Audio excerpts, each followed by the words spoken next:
5 நிமிஷம் ஜுஜுபி வெறும் 5 நிமிஷம் பேசினால குளத்தூர்ல கொத்து பரோட்டா போட்டாங்க. அப்புறம் பேசினே இருந்த மொத்தமா முடிச்சு விட்டுருவாங்க பாத்துக்கோங்கன்னு சொன்னவரை பாருங்க, ஒட்டு மொத்தமா முடிச்சு விட்டாங்க. மாசு மாசு மாசுன்னு சொல்லி இந்த வர மாசெல்லாம் கிடையாதுங்க, சாதாரண தூசுங்கன்னு சொல்லி பீசு பீசா கீச்சிருக்காங்க. இப்படி ஒரு நிலைமை வரணுமா? அதுவும் இவ்வளவு சீக்கிரமா வந்திருக்கு. அதைத்தான் பாருங்க இந்த காணொலிக்குள்ள நம்ம சொல்லலைங்க, அவங்க சொன்னதையே ஆதாரபூர்வமா பார்க்க போறோம். புதிய பூமி நண்பர்கள் அனைவருக்கும் வணக்கம். நான் ராஜ்பாபு. டிஸ்கிளைமருக்காக கண்டிப்பா சொல்லிடுறோங்க, இந்த காணொலிக்குள்ள வருகின்ற சொல்லப்படுகின்ற செய்திகள் சம்பவங்கள் அனைத்தும் ஊருக்குள்ள நடந்துட்டு இருக்கு. அவங்க பேசுறது அப்படியே ஆதாரபூர்வமாக மக்கள் பார்வை கொண்டு போய் சேர்க்கணுன்றதை டிஸ்கிளைமருக்காக சொல்லிடுறோம். அப்படியே நண்பர்கள் யார் சப்ஸ்கிரைப் பண்ணாமல் இருக்கீங்களோ சப்ஸ்கிரைப் செய்து புதிய பூமிக்கு ஆதரவு தருமாறு கேட்டுக்கொண்டும் இந்த காணொலியை முழுமையாக பொறுமையாக பார்க்க வேண்டும் என்று அன்போடு கேட்டுக்கொண்டும் இந்த காணொலிக்குள்ள போயிடுவோம். 50 வருஷம் 5, 10, 5, 20 எல்லாம் கிடையாதுங்க. அடுத்த 50 வருஷத்துக்கு விஜய் அவர்களின் ஆட்சி தான். அதுவும் சாதாரணமா கிடையாதுங்க. அவரோட பவர் இருக்கு இல்லைங்களா, அந்த பவர் இப்போ சிஎம், அப்புறம் பிஎம், அப்புறம் வேர்ல்டுக்கான தலைவர். 50 வருஷத்துக்கு சீஃப் மினிஸ்டர் இருப்பார். ஒரு வேற ஏதாவது ஸ்டேட்ல போவார். சீஃப் மினிஸ்டர் சாதாரண பதவி அவர் பொறுத்த வரைக்கும் 30 ஸ்டேட் ஒரு ஸ்டேட். அப்ப அடுத்து என்ன? அது டெல்லி லெவல். அதுக்கு அடுத்து என்ன? வேர்ல்டுக்கான தலைவர். பிரைம் மினிஸ்டர் தாண்டிடுவார். இப்போ உதாரணத்துக்கு ட்ரம்புக்கும் நாளைக்கு ஒரு அமெரிக்கன் பிரசிடென்ட்டுக்கும் ரஷ்யன் பிரசிடென்ட்டுக்கும் ஏதாச்சும் ப்ராப்ளம் கூட இவர் பேசலாமே. நாளைக்கு அப்ப அமெரிக்கா ரஷ்யா பிரச்சனை கூட விஜய் சார் ஏன் பேசக்கூடாதுன்னு கேக்குறாரு. இவர் அன்அப்போஸ்ட் இனிமேல் வேர்ல்டுக்கான தலைவர், பிரைம் மினிஸ்டர் தாண்டிடுவார். ஒரு பக்கம் ஜோஷியர்னு சட்டமன்றத்துல சொன்னா கதறாங்க. ஏதோ காதல கேட்க கூடாத வார்த்தையை சொல்லக்கூடாத வார்த்தையை சொல்லிட்டா மாதிரி அவை குறிப்பிலிருந்து நீக்க வேண்டும்னு சொல்றாங்க. இன்னொரு பக்கம் பாருங்க, 50 வருஷம் அடுத்த 50 வருஷத்துக்கு இவர் தான் ஆட்சின்னு சொன்னதை நம்பி போற எல்லா இடத்துலயும் பாருங்க டைரக்டா பிரச்சாரம் பண்ண ஆரம்பிச்சிட்டாங்க. முதல்ல பாருங்க சட்டமன்றத்துல சொன்னாங்க இவர் தான் அடுத்த பிஎம்னு. இதயத்திலும் இல்லத்திலும் கோட்டையிலும் சிஎம்மாக இருக்கும் எங்கள் தலைவா, நாளைய பாரதத்தின் பிஎம் நீங்கள் தான். ஏஎம் பிஎம் பார்க்காமல் உழைக்கும் எங்கள் சிஎம்ஏ, நாளைய பிஎம் நீங்கள் தான், நாளைய பிஎம் நீங்களே தான். இப்ப பாருங்க போற எல்லா மேடையிலையும் பகிரங்கமா பிரச்சாரமே பண்ண ஆரம்பிச்சிட்டாங்க. இன்றைய சிஎம் வருங்கால பிஎம் நம்முடைய மாண்புமிகு முதலமைச்சர். அதில் எந்த ஒரு மாற்று கருத்து கிடையாது. ஒவ்வொரு நொடியும் நம்ம எல்லாரும் சேர்ந்து அதை நோக்கி பயணிப்போம். வருங்கால பிஎம் அவர்கள் நம்முடைய மாண்புமிகு முதலமைச்சர் அவர்கள் என்பதையும் விஜய் அவர்கள் தான் அடுத்த பிரதமர் என்று கன்ஃபார்மே பண்ணிட்டாங்க. கன்ஃபார்ம் பண்ணி போற எல்லா மேடையிலையும் பேச ஆரம்பிச்சிட்டாங்க, சட்டமன்றத்திலையும் பதிவு பண்ண ஆரம்பிச்சிட்டாங்க. ஆனா பாருங்க ஜோஷியர் பேச்சை கேட்டுக்கின்னு உலகத்துக்கான தலைவர்னு சொன்னதை நம்பி அடுத்த பிஎம் இவர் தான் சொல்றாங்க இல்லைங்களா, அப்படி எல்லாம் கிடையவே கிடையாதுங்க. பிஎம்மா ஏங்க அவர் சிஎம் ஆனதே எங்க தயவுலங்க.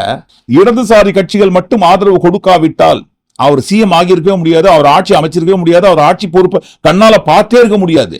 எல்லாம் நாங்க கொடுத்த ஆதரவு. எங்க தயவில் ஆட்சியில் அமர்ந்து கொண்டு நாங்க கொடுத்த தயவுல ஆட்சியை வச்சுக்கின்னு எங்களுக்கே வீட்டு வைக்கிறீங்களா?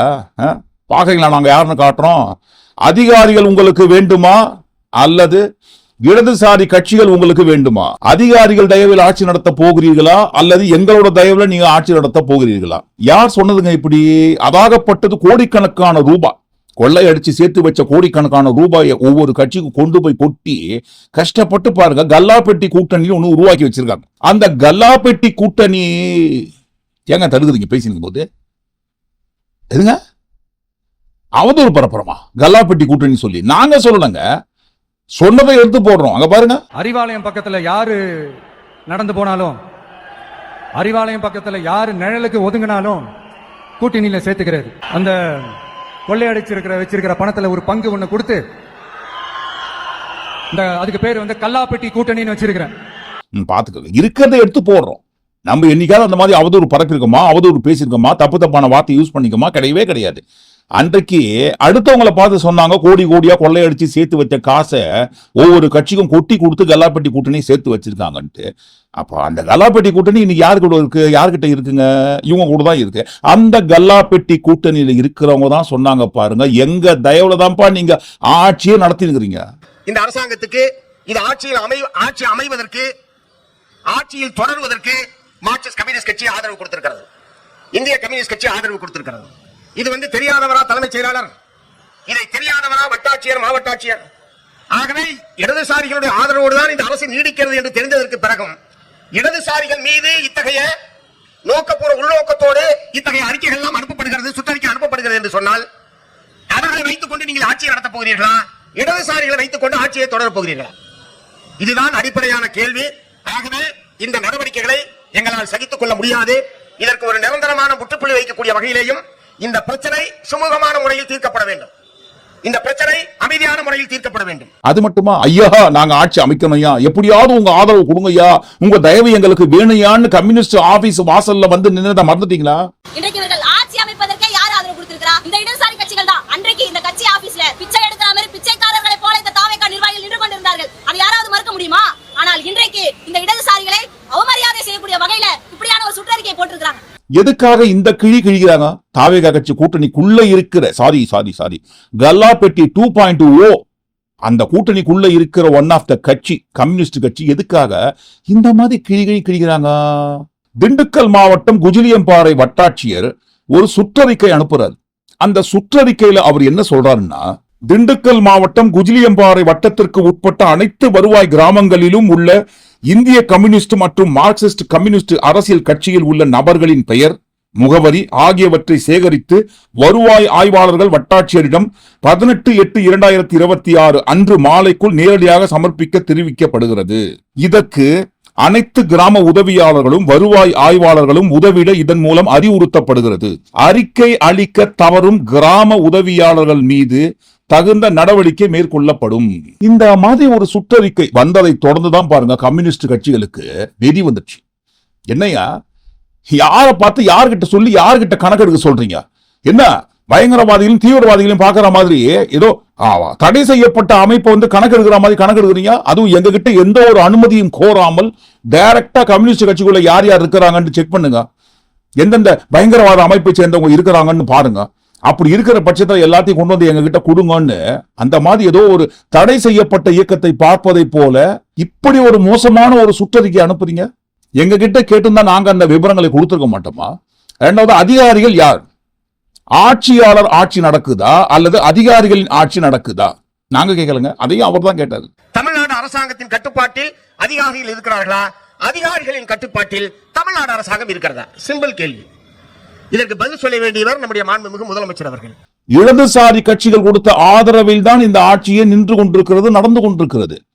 சோ இடதுசாரி கட்சிகள் கொடுக்கிற ஆதரவில் தான் இந்த ஆட்சியே நடந்து கொண்டிருக்கிறது, ஆட்சியே நின்று கொண்டிருக்கிறது என்று அதிகாரிகளுக்கு தெரிந்த பிறகும் இப்படி ஒரு சுற்றறிக்கையை அதிகாரிகள் எப்படி அவங்களோட சொந்த விருப்பத்தின் பேரில் அனுப்ப முடியும்? ஆட்சியாளர்களின் உத்தரவு இல்லாமல் இந்த சுற்றறிக்கையை ஒரு வட்டாட்சியர் அனுப்பி இருக்க முடியுமா? அப்படியெல்லாம் கிடையாதுங்க. ஆட்சிக்கும் இதுக்கும் எங்களுக்கும் எந்த ஒரு சம்மதம் கிடையாது. குஜிலியம்பாறை வட்டாட்சியர்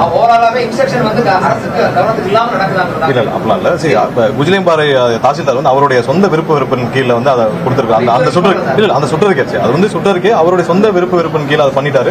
அவர் இப்பதான் வந்து இன்னொரு 6 மாசம் ரிட்டையர்ட் ஆக போறாரு. அவரே சொல்றாரு அந்த அதிகாரி வட்டாட்சியர் இன்னும் 6 மாசத்துல ஓய்வு பெற போகிறார் என்று.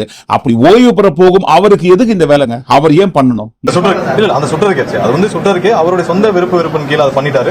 இந்த மாதிரி ஒரு பதில இதற்கு முந்தைய ஆட்சியாளர்கள் கொடுத்திருக்காங்க. இதே மாதிரி இல்லைனாலும் வேற மாதிரி கொடுத்திருக்காங்க. அதாவது பாருங்க, தமிழ்நாட்டில் என்ன நடக்குதுன்னு எங்களுக்கு தெரியாதுங்க. நானும் உங்களை மாதிரி தான் பாருங்க, டிவிலையும் ஊடகத்திலையும் பார்த்து தெரிஞ்சுக்கணும்னு ஒரு முதல்வர் கொடுத்தது ஞாபகம் இருக்குங்க. அந்த உண்மை ஒரு ஓரம் வந்துட்டு போட தப்பு கிடையாது. அந்த உண்மையோட தொடர்ச்சி பார்ட் 2 அல்லது 2.0 பாருங்க இவங்க இருக்கிறாங்க. அது கூட இவங்க இருக்கிறாங்க நாங்க சொல்லலைங்க, அவர் தான் ஸ்டேட்மெண்ட் கொடுத்தாரு. தமிழ்நாட்டில் என்ன நடக்குதுன்னு எங்களுக்கே தெரியலங்க. எங்களுக்கே தெரியாம நிறைய அதிகாரிகள் இதை போல பண்றாங்க. நாங்க என்னன்னு பார்த்து நடவடிக்கை எடுக்கிற மாதிரி ஏதாவது பண்றோம்னு சொல்லி தமிழ்நாடு அரசாங்கத்துக்குள்ள என்ன நடக்குதுன்னு தெரியாமே இருக்கிறோம்ட்டு ஆட்சியாளர் சொல்றாங்க. அப்பதான் அந்த இடத்துலதான் பாருங்க தோழர் சண்முகம் அவர்கள் இந்த கேள்வியை கேட்டாரு. ஆட்சியாளரின் ஆட்சி நடந்து கொண்டிருக்கிறதா அல்லது அதிகாரிகளின் ஆட்சி நடந்து கொண்டிருக்கிறதா என்று. சோ நாங்க மட்டும் உங்களுக்கு ஆதரவு கொடுக்காமல் இருந்திருந்தால் நீங்க சிஎம் ஆகியிருக்க முடியுமா? ஆட்சி அமைத்திருக்க முடியுமா? எங்களது தயவில் ஆட்சியில் அமர்ந்து கொண்டு எங்களையே பயங்கரவாத அமைப்புகளை பார்ப்பதை போல கணக்கெடுக்கிறீங்களா? கணக்கு பாக்குறீங்களா? நாங்க யாருன்னு காட்டுறோம்னு சொல்லி வெறியா மாறி வந்து நிற்கிறாங்க. முதலில் வந்த சுற்றறிக்கையே பற்றி எரிந்து கொண்டிருக்கிறது. அந்த பற்றி எரிந்து அணைவதற்குள்ளாகவே பாருங்க உயர்கல்வித்துறையிலிருந்து இன்னொரு சுற்றறிக்கை வருகிறது. தமிழ்நாட்டில் நடக்கும் போராட்டங்கள், அந்த போராட்டங்களில் சிபிஐ, சிபிஎம், இடதுசாரி கட்சிகள், இடதுசாரி அமைப்புகள் போன்ற எந்த ஒரு அமைப்புகளும் கட்சிகளும் அந்த போராட்டங்களில் கலந்து கொண்டோ ஈடுபடுவதற்கோ ஆதரவு கொடுக்க கூடாது. எந்த போராட்டங்கள் நடந்தாலும், என்ன காரணத்தை முன்னிறுத்தி போராட்டங்கள் நடந்தாலும் அந்த போராட்டங்களில் இதை போன்ற இடதுசாரி கட்சிகள் அமைப்புகள் யாரும் ஈடுபடுவதற்கு அனுமதிக்க கூடாது. முதலில் வந்த சுற்றறிக்கைக்கு கேட்கின்ற கேள்விக்கே பாருங்க இவங்களால பதில் சொல்ல முடியல. அதற்குள்ளாக இரண்டாவது சுற்றறிக்கை உயர்கல்வித்துறையிலிருந்து வருகின்றது. இதெல்லாம் யாருங்க? இதுவும் அதிகாரிகள் தாங்க கொடுத்தாங்க. எங்களுக்கும் அதுக்கும் எந்த சம்பந்தம் கிடையாதுங்க. ஊருக்குள்ள அதிகாரிகள் கொடுக்கிற சுற்றறிக்கைக்கும் ஆட்சிக்கும் எந்த ஒரு சம்பந்தம் கிடையாது. எங்களுக்கு தெரியாமலேயே அதிகாரிகள் தனியா ஆட்சி நடத்திருக்கிறாங்க. அப்ப கேட்பாங்க இல்லைங்களா, இந்த இடத்துல உங்களுக்கே தெரியாம, ஆட்சியாளர்களுக்கே தெரியாம, அரசாங்கத்துக்கே தெரியாம அதிகாரிகள் அவரவர்கள் விருப்பத்துக்கு நடக்கிறாங்கன்னு சொல்லும் போது எங்க தயவில் தான் உங்க ஆட்சியே நின்று கொண்டிருக்கிறதுன்னு தெரியாமலா அதிகாரிகள் செயல்படுகிறார்கள். அப்போ அவங்க வேணுமா நாங்க வேணுமான்னு கேட்பாங்களா? கேட்க மாட்டாங்களா? கண்டிப்பா கேட்பாங்க. அப்படி கேட்கறது அவங்க மட்டும் கேட்பாங்களா? ஏன் நாங்க கேட்க மாட்டோமா? கம்யூனிஸ்ட் மட்டும்தான் பார்ட்டி, மற்றவங்களாம் என்ன தக்காளி தூக்கா? இல்ல தக்காளி தூக்கான்னு கேட்கிறோம். நாங்க யார் தெரியுமா? ஏங்க விஜய சிஎம் ஆக்குறது ராகுல் காந்தி அவர்களுங்க. தெரியாதா உங்களுக்கு? தெரியலனா தெரிஞ்சுக்கங்கன்னு காங்கிரஸ் கட்சி சொல்றாங்க. முதல்ல திரு விஜய் அவர்களை பொறுத்த மட்டும் 105 இடங்கள் 106 இடங்கள் கிடைத்த உடனே முதல்ல அவர் கால் பண்ணது திரு ராகுல் காந்தி அவர்கள். அவரை முதலமைச்சர் ஆகணுங்கிறதுக்கு ராகுல் காந்தியோட அவர் ஆதரவு கேட்டார். முதல் கடிதம் கொடுத்ததுங்கிறது ராகுல் காந்தி, காங்கிரஸ் கட்சி தான் கடிதம் கொடுத்துச்சு. அதனால தாவேக அவருடைய இன்றைய அமைச்சர்கள் எல்லாருக்கும் அந்த உண்மை தெரியும். அவர்கள் எல்லாம் அமைச்சராவதற்காக காங்கிரஸ் கட்சியினுடைய ஆதரவு முதல்ல வந்துச்சு. அவரை சிஎம் ஆகிறது ராகுல் காந்தி அவர்கள் தான். முதல்ல ஏதோ 105 106 சீட்டு வாங்கினாங்களா? கழக தெரியல போதுக்கு அவருக்கு 108. விஜய் அவர்கள் ராஜினாமா செய்ததற்கு பிறகு 107. இருந்தாலும் பாருங்க 105 106 சொல்றாரு. அந்த சீட்டை வச்சு ஆட்சி அமைக்க முடியாதுன்னு சொன்ன உடனே ராகுல் காந்தி அவர்கள் தான் போனா போகட்டும்பா, போய்ச்சி போட்டோம், சிஎம் ஆகட்டும்னு சொல்லி அவரை சிஎம் ஆக்கியதே நாங்க தாங்க. சோ நாங்க தான் அவரை சிஎம் ஆகவே ஆக்கியிருக்கோம். அப்படி இருக்கும்போது இந்தியா கூட்டணிக்குள்ள தாவேகா இல்லையான்னு கேக்குறீங்க. ஏங்க இந்தியா கூட்டணிக்குள்ள தாவேகா இருக்கணும்னு சொன்னா முதல்ல எம்பி இருக்கணுங்க. அவங்களுக்கு எம்பியே கிடையாது. எப்ப தாவேகாவுக்கு எம்பி வந்துட்டாங்களோ அப்ப தாவேகாவை நாங்க இந்தியா கூட்டணியில இணைஞ்சுக்கிற சொல்லுவோம். எம்பி இல்லாதவங்களை நாங்க வாங்க வாங்க சொல்லிக்கிட்டு இருக்க முடியாது. அவர்களுக்கு எம்பி கிடையாது. எம்பி இருந்தா தான் இந்தியா கூட்டணியில சேர்த்துக்குவோம். குவாலிபிகேஷனே இருந்தது, ஒரு எம்பி சீட்டு இருந்தது, அதையும் காங்கிரஸ்க்கு கொடுத்துட்டாங்க. என்ன பாருங்க, இங்க உட்கார்ந்து நம்ம என்ன வேணா அடுத்த கட்சி திட்டலாம். தமிழ்நாட்டில் இருக்கிற முக்கியமா திமுகவை வாய்க்கு வந்ததை பேசலாம். ஆதாரம் இல்லாத விஷயங்களை சட்டமன்றத்தில் அள்ளி தெளிக்கலாம். ஆனா பாருங்க, அந்த எம்பி சீட்டு ஒரு சீட்டு இருக்கிற பட்சத்துல டெல்லிக்கு போகணும், பார்லிமெண்ட்ல உட்காரணும், மோடி அவர்களை பார்த்து நேருக்கு நேராக டிவிகே கட்சியை சேர்ந்தவங்க கேள்வி கேட்கணும். கேட்பாங்களா? மோடின்னு எழுதி அந்த பேரை எழுதி காட்டினாலே 3 கிலோமீட்டர் தாண்டி போய் விழுவாங்க. அந்த மாதிரி இருக்கும் போது நாங்க எப்படிப்பா எம்பி சீட்டை கொண்டு போயிட்டு உட்கார்ந்து ஐயோ வேண்டாம்ப்பா வேண்டாம், நீங்க எடுத்துக்கோங்க, காங்கிரஸ் கட்சி நீங்க எடுத்துக்கங்கன்னு சொல்லி காங்கிரஸ்க்கு கொடுத்துட்டாங்க. அவங்க கொடுத்த சீட்டை காங்கிரஸும் வாங்கி வைத்துக் கொண்டு டிவிகே கட்சிக்கு எம்பியே இல்லைங்களேங்க. அப்படி இருக்கும்போது நாங்க எப்படிங்க இந்தியா கூட்டணி உள்ள சேர்க்க முடியும்? வட்டம் தேர்தல் வட்டம் ஜெயிக்கட்டும், எம்பி ஆகட்டும், அப்புறம் இந்தியா கூட்டணியில சேர்க்கறதை பத்தி பார்க்கலாம். அப்புறம் அந்த ஏதோ கேட்டீங்களே அடுத்த பிரதமர் விஜய் அவர்கள் சொன்னார்னு சொல்லி, என்னங்க இது? இதை விட பெரிய பெரிய சீரியஸான விஷயம்லாம் ஊருக்குள்ள போய் நிற்குங்க. சோசியல் மீடியாவில் வருகின்ற புரளி எல்லாம் எங்ககிட்ட வந்து கேட்காதீங்க. அவங்க என்ன எல்லாருமே ரசிகர் பண்ற போர்ட்ல இருக்காங்க. அதனால நீங்க ரசிகர் பண்ற போர்ட்ல இருக்கவங்களை நீங்க ஒன்றும் மாற்ற முடியாது. அவர்களுடைய மோடு வேற, எங்களுடைய மோடு வேற. விஜய் அவர்கள் தான் அடுத்த பிரதமர், அதுல எந்த ஒரு மாற்று கருத்து கிடையாதுன்னு சட்டமன்றத்தில் பதிவு பண்றாங்க. அப்படி சட்டமன்றத்தில் பதிவு செய்யும் போது டிவிகே கட்சிக்குள்ள கூட்டணியில் இருந்து அமைச்சரவையில் இடம்பெற்றிருக்கும் 2 காங்கிரஸை சேர்ந்த அமைச்சர்கள் யாராவது ஒருத்தராவது எந்திரிச்சு, ஏங்க என்னங்க அது, அவர் பிரதமர் தான், அப்ப எங்க தலைவர் ராகுல் காந்தி அவர்கள் எங்க போவாரு? எங்க தலைவர் ராகுல் காந்தி அவர்கள் தான் அடுத்த பிரதமர்னு எந்திரிச்சு சொல்ல வேண்டியதுதானே? அங்க சொல்லும் போது கூட சேர்ந்து மேசையை தட்டி வரவேற்பு கொடுத்துட்டு வெளியே வந்து சோசியல் மீடியாவில் வருகின்ற பொருளை எல்லாம் நம்பாதீங்கன்னு சொல்லி கண்ணுக்கு முன்னாடி சட்டமன்றத்தில் பதிவு பண்றாங்க, அடுத்த பிரதமர் அவர்தான் சொல்லி. AM/PM பார்க்காமல் உழைக்கும் எங்கள் சிஎம்ஏ, நாளைய PM நீங்கள் தான், நாளைய PM நீங்களே தான். அது போதாதுன்ட்டு தமிழ்நாடு முழுக்க பகிரங்கமா பிரச்சாரமே பண்ண ஆரம்பிச்சிட்டாங்க, அடுத்த பிரதமர் விஜய் அவர்கள் தான். இதுக்கெல்லாம் யார் காரணங்க? ஜோஷியர். அந்த வார்த்தையை கேட்டாலே இவங்க கதறாங்க இல்லைங்களா? அந்த ஜோஷியர் தான் சொன்னாருங்க. சும்மா சிஎம் போஸ்டிங்லாம் சாதாரண போஸ்டிங், அவரோட பவருக்கு இந்த லெவல்லாம் கிடையவே கிடையாது, வேற லெவல். சிஎம் அப்படின்ற ஒரு வட்டத்துக்குள்ள அடைக்காதீங்க அவர் பாருங்க, நாளைய பிரதமர் PM, அடுத்து வேர்ல்டுக்கான லீடர். இந்த ஜோஷியர் பேசுறத இல்ல சொன்னதையோ குறிச்சு கொடுத்ததையோ உண்மை நம்பிட்டாங்க போகுது. உண்மை நம்பி உண்மையிலேயே நம்ம லெவல் பவர் ஜோதிடத்துல இருக்குதோ, இவர் சொல்வதை போல் நம்ம உலக தலைவர் ஆயிடுவோமோ, அமெரிக்காவுக்கும் ரஷ்யாவுக்கும் இடையில் உட்கார்ந்து கட்ட பஞ்சாயத்து பண்ணுவோமோ, ஒருவேளை பண்றதுக்கு வாய்ப்பு இருக்கு. ஜோஷியர் இல்லாமல் சொல்லுவாரா? கட்டத்தை நல்லா ஆராய்ச்சி பண்ணி தான் கொடுத்துருப்பாரு. அதனால பாருங்க, நம்ம அவர் பேச்சை கேட்டு நம்ம கெத்த வேற லெவல்ல மெயின்டைன் பண்ணுவோம்னு போற எல்லா இடத்துலயும் அவர் சொல் பேச்சை நம்பி பேச ஆரம்பிச்சிட்டாங்க. 5 நிமிஷம் பேசுறதுக்கே குளத்தூர்ல கொத்து பரோட்டா போட்டாங்க. அப்புறம் அதிகமா பேசணும்னா பாத்துக்கோங்க, மொத்தமா முடிச்சு விட்டுருவோம் நாங்க. 5 நிமிஷம் பேசினதுக்கே குளத்தூர்ல கொத்து பரோட்டா போட்டாங்க. இதுக்கு மேல பேசினா மொத்தமா முடிஞ்சிடும், பாத்துக்கங்க. ஆனால் உண்மை நிதர்சனம் களத்துல என்னங்க, ஒரு குட்டி குறும்படம் ஞாபகப்படுத்துவதற்காக களத்துல இருந்த உண்மை நிதர்சனம் என்னவென்று. 5 நிமிஷம் பேசினதுக்கே குளத்தூர்ல கொத்து பரோட்டா போட்டாங்க. இதுக்கு மேல பேசினா மொத்தமா முடிஞ்சிடும், பாத்துக்கங்க. இப்ப இந்த இடத்துல அடுத்தவங்களை பார்த்து kothu parotta, chilli parotta, chicken parotta, Singapore பரோட்டான்னு சொல்றீங்களேங்க. 126 தொகுதியில் நீங்க ஜெயிக்கவே இல்லையே. அப்ப அந்த தொகுதியில மக்கள் உங்களை என்ன வீச்சி பரோட்டா போட்டாங்களான்ட்டு கேட்பாங்க இல்லைங்களா எதிர்கட்சி? இப்போ என்ன பாருங்க, நீங்க மைனாரிட்டி கவர்மெண்ட் சார், அதையெல்லாம் ஞாபகம் வச்சுக்கோங்க. ஞாபகம் இருக்குங்களா? திமுக கட்சிக்குள்ள இருக்கிற கூட்டணிகள் வெளியே வந்து உங்களுக்கு ஆதரவு கொடுத்து தான் மெஜாரிட்டியை கொடுத்து ஆட்சியில் உட்கார வச்சிருக்காங்க. டிவிகே கட்சின்னு தனியாக கூட்டணி கட்சிகள் அல்லாத நம்பர்ஸை எண்ணி பார்த்தா நீங்கள் மைனாரிட்டி கவர்மெண்ட் சார். என்னமோ பெரிய புரட்சி ஏற்படுத்தி 225 தொகுதியில் ஜெயிச்சதை போல மிச்சம் 9 தொகுதியில் யாரோ ஜெயிச்சிட்டாங்கப்பா, மற்ற தொகுதியெல்லாம் கொத்து பரோட்டா போட்டாங்க அப்படின்னு சொல்கிறீங்களேங்க. 126 தொகுதியில் நீங்கள் ஜெயிக்கவே இல்லை. 5 நிமிஷம் குளத்தூரில் பேசுறதுக்கு கொத்து பரோட்டா போட்டாங்கன்னு சொன்னால், இப்போ விக்கிரவாண்டியில் 48 நிமிஷம் பேசுறீங்க. ஒரே ஒரு தொகுதியில் கூட ஏன் ஜெயிக்கலைங்க? அங்கே என்ன உங்களை வீச்சி பரோட்டா போட்டாங்களா கேட்பாங்க இல்லைங்களா எதிர்கட்சி? இப்போ 5 நிமிஷம் பேசுறதுக்கே குளத்தூர் கொத்து பரோட்டான்னு சொன்னால், திருவாரூரில் 32 நிமிஷம் பேசுனீங்க. அந்த இடத்துல யாருமே உங்களை ஓட்டு போட்டு ஜெயிக்க வைக்கலையே சார். அந்த இடத்துல மக்கள் உங்களுக்கு என்ன மாதிரி பரோட்டாவை கையில் கொடுத்து அமிச்சாங்கன்ட்டு கேட்பாங்க இல்லைங்களா எதிர்கட்சி? இப்போ 5 நிமிஷத்துக்கே குளத்தூர் கொத்து பரோட்டா, நாகையில் 5 நிமிஷம் பேசுனீங்களே, என்ன ஆச்சு? ஏன் ஜெயிக்கலைங்க? அங்கே உங்களுக்கு கிடைச்சது என்ன பரோட்டா கேட்பாங்க இல்லைங்களா எதிர்கட்சி? இப்போ 5 நிமிஷம் குளத்தூர் கொத்து பரோட்டா. அரியலூர் 16 நிமிஷம் பேசுனீங்க, ஒரு தொகுதியில் கூட மக்கள் உங்களை ஓட்டு போட்டு தேர்ந்தெடுக்கல. அங்கே உங்களுக்கு கிடைத்தது என்ன மாதிரி பரோட்டா கேட்பாங்க இல்லைங்களா எதிர்கட்சி? இப்போ குமரியில் 14 நிமிஷம், அதுவும் பாருங்க பேசுறது போதாதுன்ட்டு பாதி வழியில் திரும்ப யூட்டன் போட்டு வந்து அடுத்த பேட்ச் ஸ்பீச் வேற கொடுத்தீங்களே. அவ்வளோ பெரிய ஸ்பீச் குமரியில் கொடுத்த பிறகும் கூட அங்கே உங்களுக்கு ஓட்டு போட்டு மக்கள் தேர்ந்தெடுக்கலீங்களேங்க. அங்கே உங்களுக்கு குமரி மக்கள் டிவிகே கட்சிக்கு கொடுத்தது என்ன பரோட்டாங்க?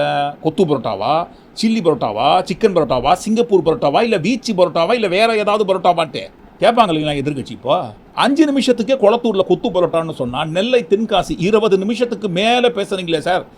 அங்கே ஏன் சார் டிவிகே கட்சி ஜெயிக்கல? மக்கள் உங்களை ஓட்டு போட்டு தேர்ந்தெடுக்கல. அங்கே டிவிகே கட்சிக்கு கொடுத்தது போட்டது என்ன கொத்து பரோட்டா கேட்பாங்க இல்லைங்களா எதிர்கட்சி? இப்போ கிட்டத்தட்ட ஒரு 8 மாவட்டங்களுக்கு மேலாக இருக்கிற மாவட்டங்களில் ஒரே ஒரு தொகுதியில் கூட பாருங்க டிவிகே கட்சி ஜெயிக்கல. அங்கெல்லாம் பாருங்க உங்களுக்கு சும்மா வீச்சுட்டு வீசி பரோட்டா போட்டு வீட்டுக்கு அமுச்சு வச்சுட்டாங்க. அப்படி இருக்கும்போது நீங்கெல்லாம் அடுத்தவங்களை பார்த்து அவதூறு பரப்பலாமா சார்? நீங்களாம் நம்மளை பத்தி அவதூறு பேசலாமா சார்? இது நியாயமா? களத்துல பிரதிபலித்த உண்மையும் நிதர்சனமும் இதுதான். அலை அடித்தது தமிழ்நாடு முழுக்க மாபெரும் அலை வீசியதுன்னு சொன்னா, அலைன்னு என்ன தெரியுங்களா? 170, 180, 190 சீட்டு ஜெயிக்கிறது தான் மாபெரும் அலை. மாபெரும் வெற்றி, வரலாற்று சிறப்பு மிக்க வெற்றி. ஆஹா ஓஹோன்னு சொல்லக்கூடிய அந்த வெற்றி 108 சீட்லயே சீல் பண்ண அந்த வெற்றி எப்படிங்க அலை வீசியது சுனாமி வந்ததை போல அர்த்தமாகும். இது வீசிய அலை கிடையாது, பிக்ஸ் பண்ண சீட்டு. உலகத்துல நடக்கிற ஒவ்வொரு நிகழ்வுகளும் எங்கேயோ எப்போதோ யாராலேயோ ஏதோ ஒரு சக்தியால தீர்மானிக்கப்படுகிறதுன்ட்டு யாரோ சொன்ன ஞாபகம், யார் சொன்னாங்கன்னு இப்ப சரியா ஞாபகம் இல்லைங்க. இருந்துட்டு போட்டோம், நல்லது யார் சொன்னா என்னங்க, அந்த உண்மை ஒரு வாரம் வந்துட்டு போட தப்பு கிடையாது. அதே மாதிரிதான் பாருங்க, இந்த எலெக்ஷனை பொறுத்த வரைக்கும், தேர்தலை பொறுத்த வரைக்கும், தேர்தல் வெற்றியை பொறுத்த வரைக்கும் எங்க இருந்தோ யாராலேயோ பாருங்க தீர்மானிக்கப்படுகிறது. அந்த வெற்றியை தேர்ந்தெடுக்கும் மக்களாலேயா, அல்லது மக்கள் ஓட்டு போடும் அந்த மிஷினாலேயா, அல்லது அந்த மிஷினை ஆட்டி வைக்கும் அதிகாரிகளாலேயா, அல்லது அந்த அதிகாரிக்கு மேல இருக்கிற வேற யாராலையா என்று விசாரணை போயிருக்கு. கொளத்தூர்ல பாருங்க ஏகப்பட்ட பிரச்சனை வெடித்து சிதறி கொண்டிருக்கிறது. கொளத்தூர்ல இவிஎம் சரிபார்ப்பு பணியை மீண்டும் மேற்கொண்ட சமயத்தில் எவ்வளவு குளறுபடிகள், ஏகப்பட்ட பிரச்சனை. விவி பேடு ஒர்க் பண்ணவே இல்லை. சரி, இந்த விவி பேடு ஒர்க் பண்ணனா அடுத்த விவி பேடை எடுத்துக்கலாம்னு பார்த்தா அந்த விவி பேடு ஒர்க் பண்ணல. சரி, 2 விவி பேட் ஒர்க் பண்ணனா அடுத்து ஒரு விவி பேடாவது எடுத்துக்கலாம்னு பார்த்தா அந்த விவி பேடும் ஒர்க் பண்ணலீங்களா. வாக்குப்பதிவு மற்றும் வாக்கு எண்ணிக்கை அனைத்தும் நடைபெற்று முடிந்ததற்கு பிறகு அதிகாரிகள் வைக்கப்பட்ட சீல், பின்புறமாக வைக்கப்பட்ட சீல் முன்பக்கத்துல மாறி இருக்கு. புத்தம் புதிய டேக், ஏற்கனவே ஒட்டப்பட்டிருந்த டேகுகள் அனைத்தும் மாற்றப்பட்டு உபயோகப்படுத்தாத புத்தம் புதிய டேகுகள் நிறைய மிஷின்ல ஒட்டப்பட்டிருக்கு. இதையெல்லாம் யார் பண்றாங்க, ஏன் பண்றாங்க, எதுக்கு பண்றாங்க, யாருக்காக பண்றாங்கன்னு கேள்விக்கு மேல கேள்வி கேட்டுக்கொண்டு கொளத்தூர் பிரச்சனையே ஒரு பெரிய பிரச்சனையா பூதாகரமாக வெடித்துக் கொண்டிருக்கும் சமயத்தில் தான் பாருங்க ஊருக்குள்ள இடதுசாரிகள் வெடிக்க தொடங்கிட்டாங்க. அதிகாரிகள் ஆட்சியாளர்களுடைய அமைச்சர்கள், முதலமைச்சர் உள்ளிட்டவர்களுடைய கட்டுப்பாட்டில் தான் இருக்கிறார்களா, அல்லது அதிகாரிகள் பூரா தானடித்த முப்பாக இஷ்டத்துக்கு அவங்க பண்ண செயல்பட்டு இருக்கிறாங்க என்கிற கேள்வியை தமிழ்நாட்டு மக்கள் மத்தியில் எழுப்பியிருக்கிறது. ஆகவே அதிகாரிகள் என்ன தவறு செய்தாலும், என்ன நல்லது செய்தாலும், கெட்டது செய்தாலும் அது அரசுக்குத்தான் வந்து சேரும். இரண்டாவது, இடமாறுதல் என்பது அது கூட இதற்காக இடமாறுதல் என்கிற முறையில் கூட அதில் குறிப்பிடப்படலை. மாறாக அவருக்கு ட்ரைனிங் முடிஞ்சு போச்சு, ஆகவே நீங்க மீண்டும் சென்னைக்கு போங்க, இப்படிதான் மாவட்ட ஆட்சியருடைய உத்தரவு இருக்கிறது என்று சொன்னால் எவ்வளவு அலட்சியமாகவும் எவ்வளவு அலட்சியமான முறையில் இந்த பிரச்சனையை அதிகாரிகள் கையாண்டு கொண்டிருக்கிறார்கள் என்பதற்கு இது ஒரு எடுத்துக்காட்டு. சோ இவிஎம் ஒரு பக்கம், இடதுசாரி கட்சிகள் இன்னொரு பக்கம், காங்கிரஸ் மற்றொரு பக்கம், எல்லா பக்கமும் சேர்ந்து ரவுண்டு கட்டி அடிச்சு இதனால் தான்ப்பா எங்களால் தான்ப்பா நீங்க ஜெயிச்சீங்க, நீங்க என்னப்பா பெரிய மாசு ஓவரா பில்டப் பண்ணுகிறீங்க, நாங்க மட்டும் உங்களுக்கு கொடுத்து கொண்டிருக்கும் அந்த ஆதரவை வாபஸ் பெற்று விட்டால் உங்க ஆட்சியே நிக்காதீங்க. வடிவேல் சொல்லுவார் இல்லைங்களா, பாவிங்களா சல்லியா நொறுக்கிட்டீங்களேடான்னு சொல்றதுதான் ஞாபகத்துக்கு வருது. கஷ்டப்பட்டு ரொம்ப அரும்பாடுபட்டு கஷ்டப்பட்டு சேர்த்து வச்ச கல்லா பெட்டி 2.0 கூட்டணியை இப்படி சல்லியா நொறுக்குறீங்களே, எல்லாரும் ஒரே நேரத்துல சேர்ந்து ரவுண்டு கட்டி நின்னா எப்படிங்க? அடுத்த பிரதமர் எங்க அண்ணன் தான், எங்க தளபதி தான், அடுத்த உலக தலைவரும் எங்க அண்ணன் தான், விஜய் அவர்கள் தான். ஒரு பக்கம் பாருங்க, இவங்க இந்த மாதிரி ஜோஷியர் பேச்சை கேட்டு கனவு கோட்டையை கட்டினுக்கிறாங்க. அடுத்த பக்கம் நீங்க கோட்டையில் அமர்ந்து கொண்டிருப்பதே எங்களால் தான், நாங்க கொடுத்த ஆதரவினாலும் எங்கள் தயவினால் தான் நீங்க கோட்டையில் அமர்ந்து கொண்டிருக்கிறீர்கள். ஒருவேளை நாங்க கொடுத்த ஆதரவை வாபஸ் வாங்கிட்டோம்னு சொன்னா கோட்டையில் இருக்கும் உங்க ஆட்சியை நீங்க கோட்டை விட வேண்டியதுதான். நாங்கள் வேண்டுமா, எங்களது தயவில் அமர்ந்து கொண்டிருக்கும் உங்கள் ஆட்சி வேண்டுமா, அல்லது அதிகாரிகள் வேண்டுமா? முதல்வர் தான் இதற்கு வாயை திறந்து பதிலை சொல்ல வேண்டும். இதற்கு பதில் சொல்ல வேண்டியவர் நம்முடைய மாண்புமிகு முதலமைச்சர் அவர்கள். என்னுடைய கட்டுப்பாட்டில் தான் தமிழ்நாடு இருக்கிறது, என்னுடைய கட்டுப்பாட்டில் தான் தமிழ்நாடு அரசு அதிகாரிகள் இருக்கிறார்கள். ஆகவே நாங்கள் இது போன்ற தவறு என்பது இது நடந்து விட்டது, இனிமேல் நடக்காமல் பார்த்துக் கொள்கிறோம் என்று தன்னிலை விளக்கம் கொடுக்க வேண்டியவர் தமிழ்நாடு முதலமைச்சரை தவிர வேற யாரும் கிடையாது. எங்க அவர் கேட்டாரு, முதல்வர் தான் பதில் சொல்ல வேண்டும். நாங்க ஏன் பதில் சொல்லணும்? நாங்க தான் அமிச்சோம் என்ன இதுன்னு சட்டமன்றத்துல ஓன்னு கத்துறாரு, ஞாபகம் இருக்குங்களா? இப்ப புதுசா ஒரு வெப்பன் ஒண்ணு கொண்டு வந்திருக்காங்க. அது என்ன தெரியுமா? அவங்க தயவால தான் நம்ம ஆட்சி நடக்குதாம். மக்கள் தயவால இந்த ஆட்சி நடந்துகிட்டு இருக்கு. மனசாட்சி உள்ள சக்திகளோட ஆதரவால இந்த ஆட்சி நடந்துகிட்டு இருக்கு. நாங்க தான் அனுப்பி வச்சோம் அப்படின்றாங்களே. அனுப்பி வச்சவங்களுக்கு மினிஸ்ட்ரியில இடம் கொடுத்தா ஏன் கதறீங்க? ஏன் இவ்வளவு கோபம்? ஏன் இவ்வளவு கதறல்ஸ்? இதுல இன்னொரு முக்கியமான விஷயம், மார்க்சிஸ்ட் கம்யூனிஸ்ட் கட்சி நமக்கு ஆதரவு கொடுத்தது சுயேட்சையா எடுத்த முடிவுன்னு சொல்றாங்க. அதே மாதிரி இந்திய கம்யூனிஸ்ட் கட்சி நமக்கு ஆதரவு கொடுத்தது சுயேட்சையா எடுத்த முடிவுன்னு சொல்றாங்க. இதுல எங்க இருந்து நாங்க தான் அனுப்பி வச்சோம்னா புரியல. மக்களுக்கு நல்லா புரியும், எல்லாத்தையும் தெளிவா பார்த்துக்கிட்டு இருக்கிறாங்க. அதே மாதிரி அதே ஃபுல் ஃபோர்ஸோட, அதே பவரோட, அதே வாய்ஸோட, அதே கெத்தோட, அதே சத்தமா எங்க சொல்லுங்க பார்க்கலாம். என்னையா உங்க தயவு தான் எங்க தயவு தான் சொல்லிக்கிறீங்க? போங்கயா உங்க சீட்டை எடுத்துக்கினே, நீங்க இல்லைனாலும் எங்களால ஆட்சி நடத்த முடியான்ட்டு அதே மாதிரி அதே பவரோட கத்தி பாருங்க. கத்தி தான் பாருங்களேன் என்ன நடக்குதுன்ட்டு. கத்துவாங்களா? அடுத்தடுத்து வருகின்ற நாட்கள்ல கத்தி பதில் சொல்லுவாங்களா? இந்த காணொலியை பதிவு செய்து கொண்டிருக்கும் இந்த நேரம் வரைக்கும் இது சம்பந்தமாக இது குறித்து எந்த பதிலும் சொல்லலுங்க. நண்பர்கள் இந்த காணொலியை பார்த்து கொண்டிருக்கும் போது சிஎம் சாரே ஓப்பனா ஏதாவது அறிக்கை கொடுத்துருக்கலாம், இல்ல வீடியோ வாயிலாக பதிவு பண்ணி பதில் சொல்லியிருக்கலாம். நீங்க என்ன நினைக்கிறீங்க? ஒட்டுமொத்தமா எல்லாத்தையும் கூட்டி கழிச்சு இந்த காணொலிக்குள்ள வந்த எல்லா தயவு ஆட்சி நாங்க மட்டும் இல்லைன்னா நீங்க இல்லவே இல்லைன்னு சொன்ன இந்த உண்மையை குறித்து ஒட்டுமொத்தமா நீங்க என்ன நினைக்கிறீங்க? கண்டிப்பா தவறாம உங்க கருத்தில் பதிவு பண்ணுங்க. மீண்டும் நாளை காணொலி நாம் சந்திப்போம். நன்றி, வணக்கம்.